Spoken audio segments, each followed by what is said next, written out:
Hi guys, welcome to Tife Files TV. We are back again with the latest gossip.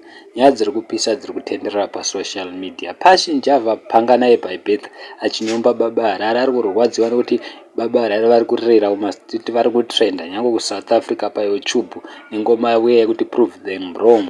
Inezvi Baba Harare varova imwe naJema Griffs imwe futi iri kutrenda futi saka Passion Java ari kutadza kuvata anyora kuti maziglass anenge pawelding machine, akanyora kuti sheti inenge petticoat yechembera, akauya futi akati kachest kanenge mahips eshiri, akauya futi akati sheti iyo inenge nduwe yemalesi, akauya futi pangana yakadedzera kuti sheti kunge zinet rekukukuzvisa hove, akauya futi pangana yakauya akati sheti kunge sagare mapotato. So hi guys, amene kuti munoti kudini nazvo pangana yakajamuka.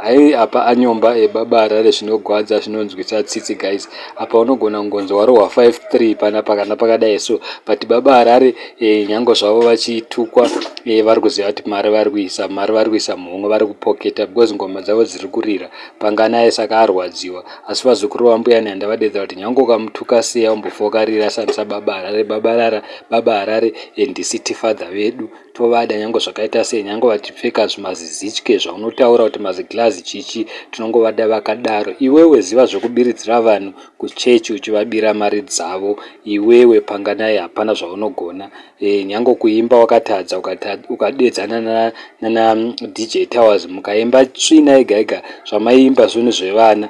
Baba Harare vanoimba ngoma dzavo ndisekera uchivaona vachitrenda, iwewe pamaviews waitoita yekutenga. Ndozvazvitarwa nevazukuru vambuya Nyanda. Saka asi guys, zvaataura zvinongosekesa. Wanzi maziglass anenge welding machine aenderera pangana akataura zvinhu zvakawanda, asi vazukuru vambuya Nyanda vadedzera kuti we are not moved, hatimbofi takaseka zvinhu zvakadai.